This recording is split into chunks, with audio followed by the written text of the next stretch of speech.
અમદાવાદમાં ગુંડાઓનો ઉત્પાત, રખિયાલ વિસ્તારમાં લુખ્ખાઓનો આતંક, જૂની અદાવતમાં રખિયાલમાં આતંક, પોલીસ નિષ્ક્રિય થતા ગુનેગારો થયા સક્રિય।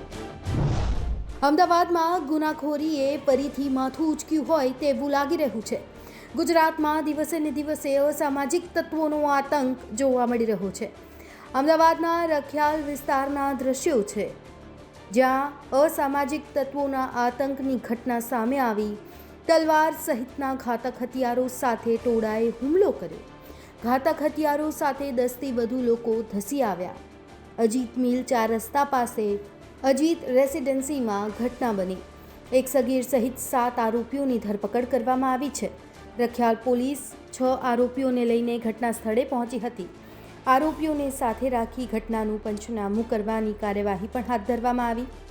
રખિયાલ પોલીસ સ્ટેશન વિસ્તારમાં અજીત રેસિડેન્સી ખાતે એક રાયોટિંગનો બનાવ બનેલ છે, જેમાં હકીકત એવી છે કે આ કામના ફરિયાદી તથા આરોપી બંને સુંદરમનગરમાં પડોશમાં રહે છે અને તેમની જૂની અદાવતના કારણે અવારનવાર ઝઘડા ચાલતા હતા એવી હકીકત જણાવેલ છે। આ બાબતે રાત્રે ફરિયાદીને આરોપી એક સામાજિક પ્રસંગમાં રખિયાલ ખાતે ભેગા થયેલ, ત્યાં બોલાચાલી થયેલ હતી।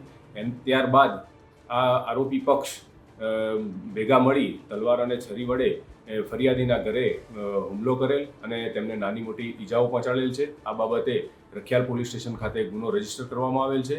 આ કામના તમામ આરોપીઓને રાત્રે તાત્કાલિક ગુનાના કામે એરેસ્ટ કરવામાં આવેલ છે અને કાયદો અને વ્યવસ્થાનો કોઈ પ્રશ્ન નથી। સ્થળ પર શાંતિ છે। અમદાવાદના રખિયાલ સ્થિત અજીત રેસિડેન્સીમાં ગઈકાલે રાત્રે જે પ્રકારે ઘટના ઘટી છે અને ખાસ કરીને 10થી 15 જેટલા જે અસામાજિક તત્વો છે તેમના દ્વારા સલમાન ખાન પઠાણ કે જેઓ અજીત રેસિડેન્સીમાં રહે છે તેમના ઘરે હુમલો કરવામાં આવ્યો હતો। ત્યારબાદ પોલીસે એક નાબાલિગ સહિત લગભગ 6-7 આરોપીઓને અત્યારે અરેસ્ટ કરી લીધું છે અને આપ તસવીરો જોઈ શકો છો કે રિકન્સ્ટ્રક્શન અત્યારે પોલીસ તરફથી કરવામાં આવી રહ્યું છે। રખિયાલ પોલીસનો કાફલો અત્યારે જે તમામ જે આરોપીઓની ધરપકડ કરવામાં આવી છે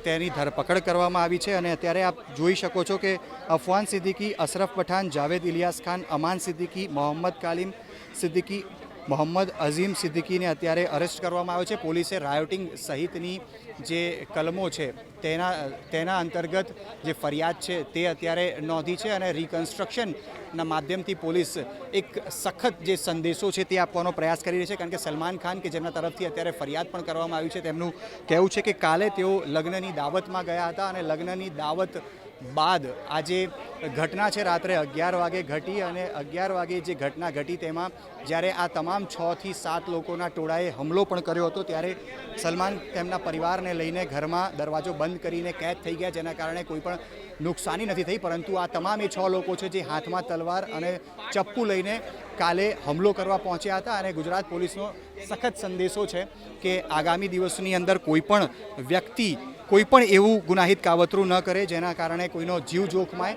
અને આની પહેલાં પણ અમદાવાદ સહિત ગુજરાતમાં અલગ અલગ જગ્યાઓ ઉપર જ્યારે પણ સામાજિક તત્વો દ્વારા આ પ્રકારે હુમલા કરવામાં આવ્યા છે ત્યારે પણ પોલીસે રિકન્સ્ટ્રક્શન આ જ પ્રકારે કરીને તમામ જે અસામાજિક તત્વો બદમાશો છે તેમને સખત જે સંદેશ છે તે આપવાનો પ્રયાસ કર્યો છે। આપ અત્યારે તસવીરોમાં પણ જોઈ શકો છો ગઈકાલે જે જગ્યાએ જે ગલીની અંદર જે હુમલો કરવામાં આવ્યો હતો એ જ સ્થળ ઉપર અત્યારે પોલીસ તમામ આરોપીઓને લઈને પહોંચી છે અને આપ અત્યારે દ્રશ્યમાં પણ જોઈ શકો છો રિકન્સ્ટ્રક્શનની જે કામગીરી છે તે પૂર્ણ થઈ છે અને પોલીસનો એક સખત સંદેશ સૌ કોઈ માટે છે કે અમદાવાદની અંદર કોઈપણ પ્રકારે જે બદમાશો છે, અસામાજિક તત્વો છે તે નિયંત્રણમાં રહે અને આવા કોઈ પણ જેના કારણે કોઈનો જીવ જોખમાય એવા કોઈ પણ કામ કરવાથી બચે। કેમેરા પર્સન સઈદ આલમ સાથે અતુલ તિવારી, ગુજરાત તક, અમદાવાદ।